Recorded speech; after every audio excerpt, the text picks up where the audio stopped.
guys, welcome back to my channel. I hope you all are doing well. Today is March 20th of 2017 and I'm coming to you guys today recording my 5-week post-op diet. I tried to record this video yesterday but I didn't like it and then the lighting was all weird.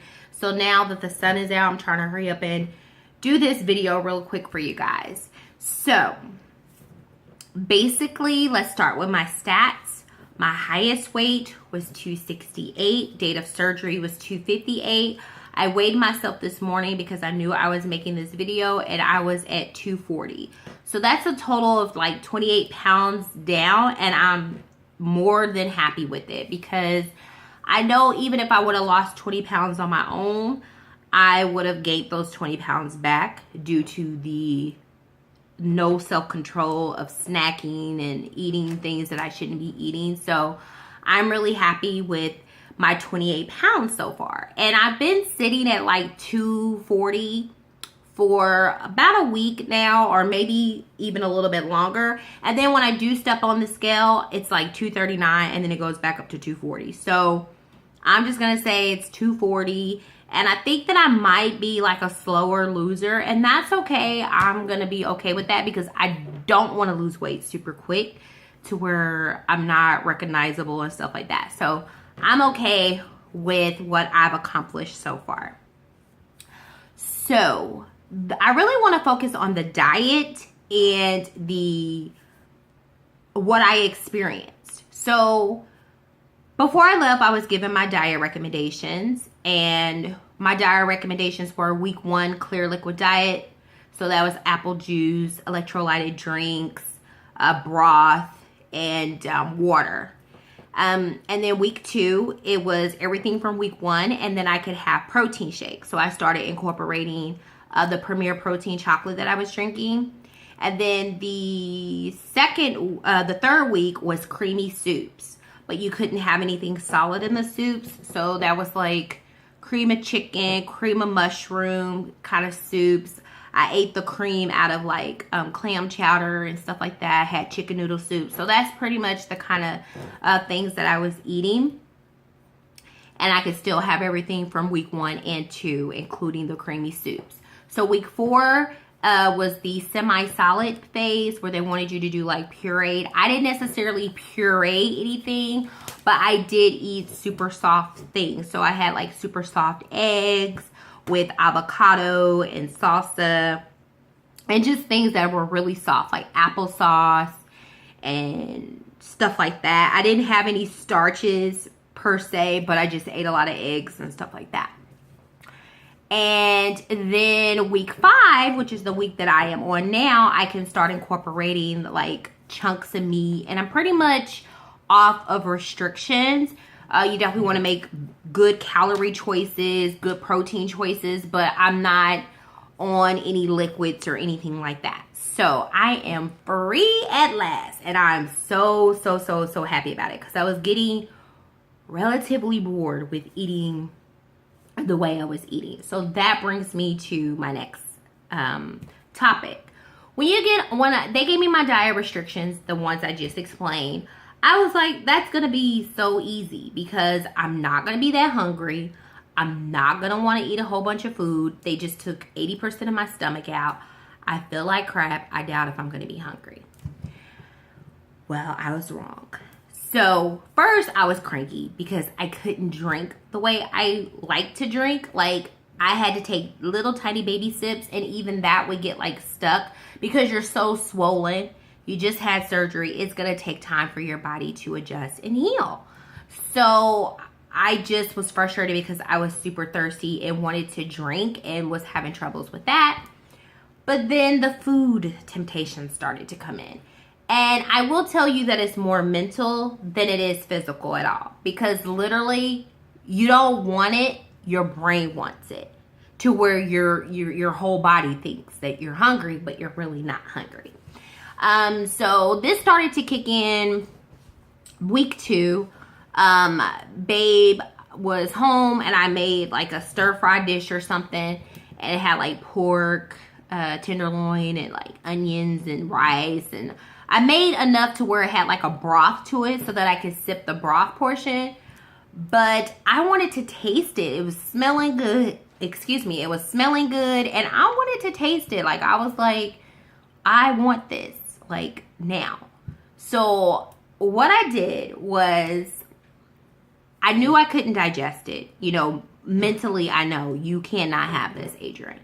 But the other side of my brain's like, feed me. I'm hungry. I want this. This tastes good. It looks good.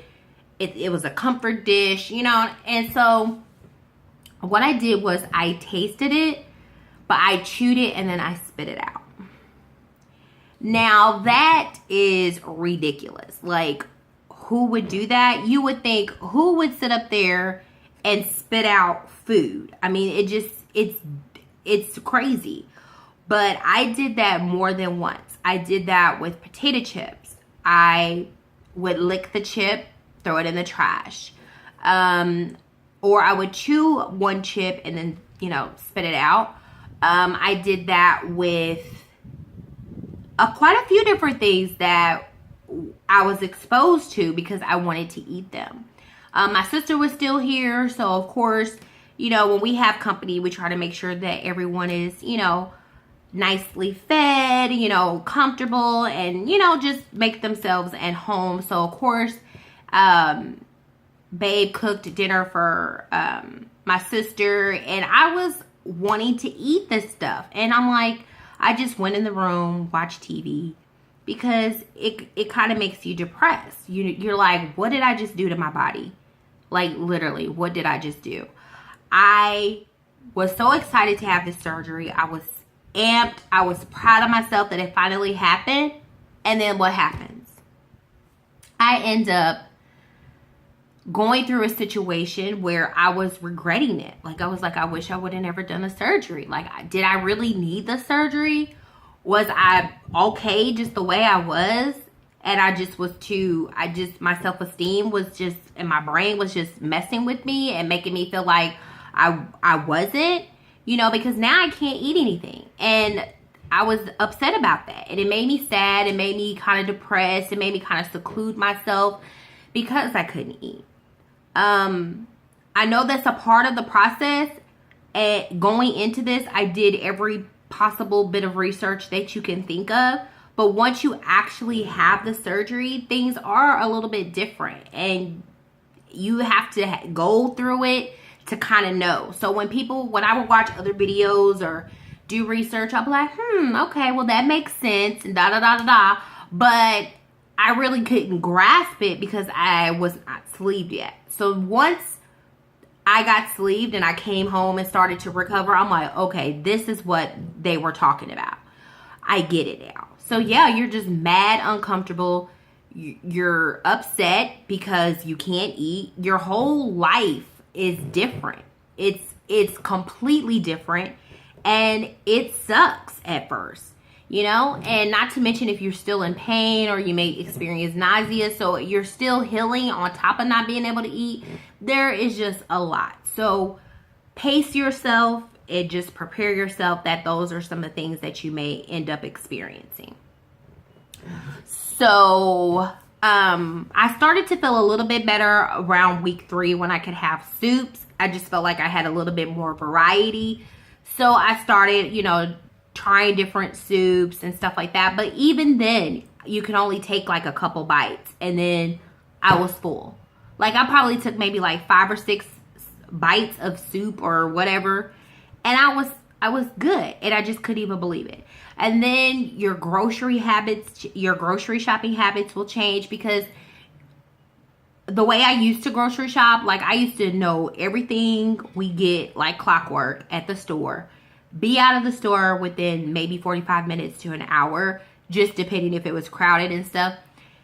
Now when I go to the store, I look at labels, I think about it, because I don't want to waste money and I don't want to waste things. And, you know, it's a whole new world. And you will start to kind of see what that means once you start going through it. So, yeah, I was just mad, depressed, really. And regretful. I was like, I could have saved my money and took a vacation and just lived my big life. But what you need to realize is that you need to go back and remember why you decided to have the surgery. Remember what motivated you to have the surgery in the first place. And for me, I was not comfortable anymore living my big life. I just was not physically comfortable. Body aches was starting to come. Things were just starting to be different, and I just wasn't happy. So all in all, I would say be prepared for the fact that you might start to feel a little depressed, but just try to remember what you're doing and why you're doing it. So quickly, I'm gonna show you the things that I'm, of course, eating. I love Sargento cheese. These are the string cheeses, mozzarella. This is my favorite, so this is what I have. And I usually eat like 2 of these a day. I have not experienced any type of blockage as far as BMs or anything, because I don't know, I just haven't. And I love cheese, so I'm glad that I can still cope with that. I've been having these Chobani flips, and this is the apple crisp one. Really, really good. Love that. I've been having some of these pepperoni sticks, some of these P3 that has like 14 grams of protein, plenty of water, and yeah, that's pretty much it. So I'm gonna come back to you guys pretty soon with another update. I hope you guys are doing well, and I will talk to you soon. Bye.